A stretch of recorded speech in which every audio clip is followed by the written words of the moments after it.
Zita ndiani? Sabron AK Chigogodera. Vanodedera. Chigogodera vanodedera. Chigogodera chete. Sabron AK Chigogodera. Iwewe watunorowa ngoma. Kana pauri kutaura pawauya kwandiri chimbodzokorodza zvawataura.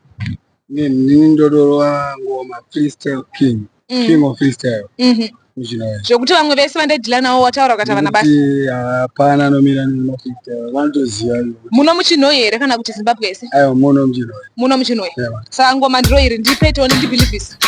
Sabo angaripa sabo chauya chigogas timu yemarugas iwe kanjonda kadzi ndoda kuvaratidza kuti ndine midzi chauya chigogo ndati kuzobvuta dhanzi ende ndakasvika ndinoenda nechibhanzi ndatora awadhi ndiri kuda kambida ndobva ndamudhanda ndomuponda ndomuratidza kumberi ndichaenda kona ngale akusi kuplawayo takutoda kudira tiriyo ndikati panalipo pakuda chitobo rova nezvombo zvikubudisa mabara pesaterara odzikuta ndimboguma nimboima kamera yacho futi yakandizuma waunga vanobva rumwa ndinegona ndiri kunwa kandoita kwedu kugeto redu chizabu chine timbo yamambo chandoita kwedu kugeto redu chigogodera chine timbo yamambo chandoita kwedu kugeto redu chigogo chine timbo yamambo chandoita kwedu kugeto redu chizaburoni chine timbo yamambo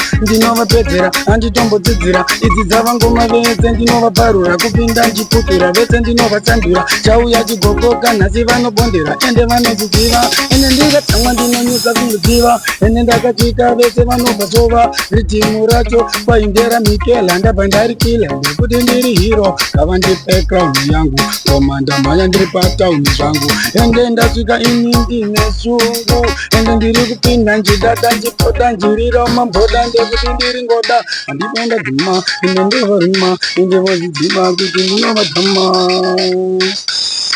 njonda kadzi yakandipaka ndobva ndamuratidza kuti ndakubata basa ende ndasvika mangoma ndakapasa aisimbasambasa ende vachabara naona dem oyo ndinovapedzera papanava ndinovapedzera inyana idzi ndinodzipedzera imbwa dziri kuhukura rega ndimbodzibharura ridhimu rapera ndobva ndaritera 3 minutes paridhimu freestyle king Sabo angariva Sabo.